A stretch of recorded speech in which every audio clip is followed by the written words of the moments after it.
sa kapwa sa kahit anong konteksto ay hindi dapat ginagawang biro. At kailanman ay hindi ko maaaring palagpasin ang mga ganitong klaseng biro sa loob ng aking bahay. Malinaw din na nakasaad sa aking rulebook na hindi kayo maaaring gumamit ng mga salitang nakakabastos sa inyong kapwa housemates. Bando.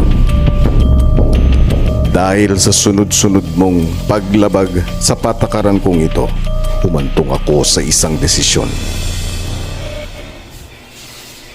Ikaw ay pinapatawan ko ng forced eviction.